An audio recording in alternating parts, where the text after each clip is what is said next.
stereotypes for America, the logo. This is not Africa. This is the typical image you see of Africa, the Bushmen, the Maasai, the Pygmies. Right now, currently, they make up less than 0.1% of Africa's population. Historically, since pre-colonial times, less than 1%. Yet that's 99% of the images I saw growing up about Africa, was those people. That is not the real Africa. This is the real Africa. This is a medieval king. He was ruler of a kingdom in West Africa, almost as large as the continental United States. This is a painting from the 14th century of the actual man, when he was the king. It had at least 12 governors, 30, 40 million people. It had famous universities. Here's his empire. 3 people, an Arab, a North African, and a European, wrote extensively about this kingdom. The Syrian, the Arab, says its inhabitants are rich and live comfortably. The North African, he traveled all around the world, China, India, East Africa, North Africa, and finally to this kingdom. And he says, these people most abhor injustice. Complete and general safety one knows throughout the land. Completely destroying the stereotype that, oh, somehow black people are more inclined to commit crimes. Destroys that stereotype, but we never heard about this kingdom. In Timbuktu, you probably heard about Timbuktu. A European came down there and said more profit is made from the book trade than any other line of business. But of course, we never heard about that. That's the real Africa. Ancient Ethiopia. This is a 16th century castle from Ethiopia.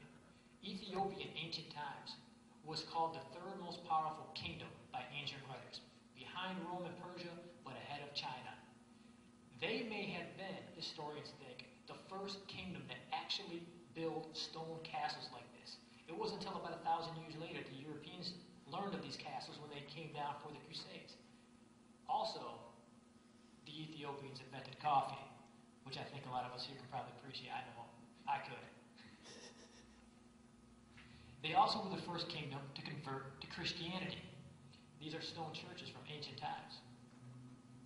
Nubia, you may have heard of Nubia or Cush in the Bible as it's often called.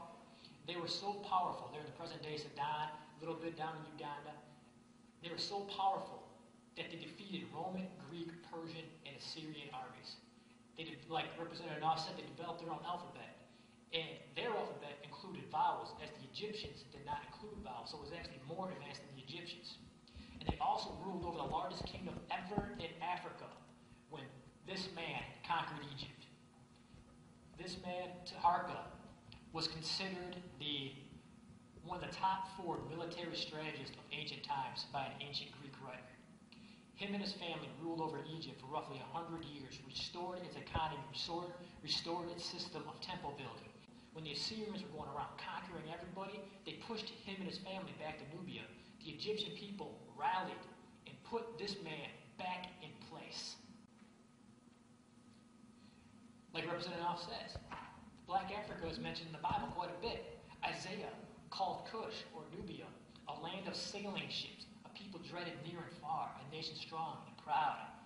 That king that I just showed you, his name looms large in the Bible because when Israel was under attack from the Assyrians, he sent the Egyptian troops and the Nubian troops up into Israel, and they defeated the Assyrians.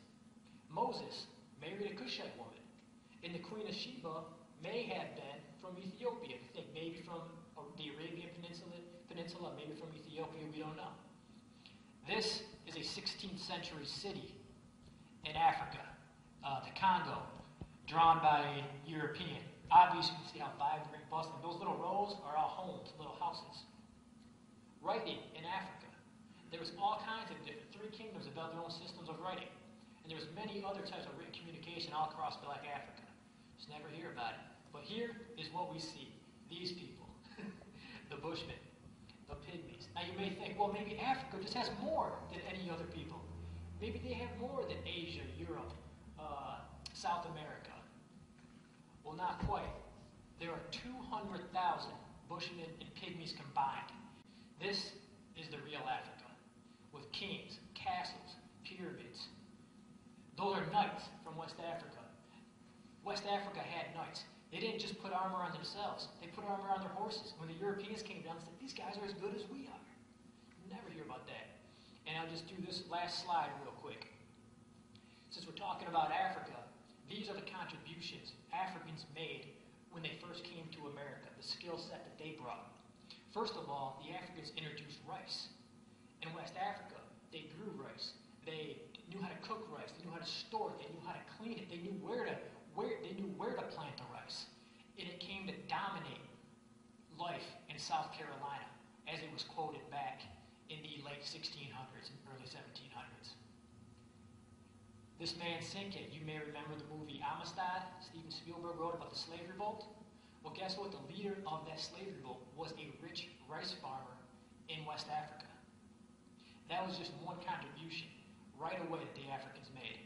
They also were expert cattle herdsmen. They were expert horsemen. That's why they were so good at it. In West Africa, like I showed you, they often rode horses, but you never hear about that. That's why they were so skilled at raising cattle. Another contribution they made. Also, they knew how to deal with alligators. The Europeans never dealt with anything like alligators, and they were killing their cattle, they were killing their chickens, killing all their farm animals. Well, the Africans, they dealt with crocodiles, so they knew exactly how to take care of them. And they helped build American society that way. Also, the fishing skills, the casting techniques they brought to Europe also often supplanted the local Native Americans and Europeans in skill. They also introduced guinea corn and then sailing. In West Africa, you had all those rivers you had to navigate for trade. They had these big boats where you had to, ship all the goods from back and forth. When they come to America, they still have those skills. They didn't lose those skills. So they would slaves actually would often be auctioned off, and they would say, this man was an expert sailor in Africa. And also they made major contributions in the form of basket making, box making, mats, and pottery and that kind of thing. So that's just one example. And I'll show you some other slides later about how all groups have brought certain skills to make America what it is today, the greatest country in the world. Thank you.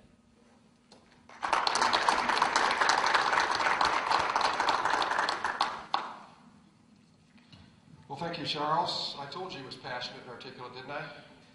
And this is just a little snippet of what this guy knows and what he's researched. And so I encourage you, if you like what you heard, and quite frankly, wouldn't it have been nice, I don't know about you, but if I'd have been taught those things in school, it would have given me a whole different outlook and a whole different belief structure and a whole different set of questions to start asking in class. But if you're interested in hearing more, much more in-depth, I know Charles does presentations around the state to various schools and organizations on this topic and can cover a wide variety of cultures and histories. I believe, Charles, the website to contact you is endingstereotypes.com, if I'm not mistaken? www.endingstereotypes.org. If you just type in ending stereotypes into Google, you Google it, it'll pop right up. Google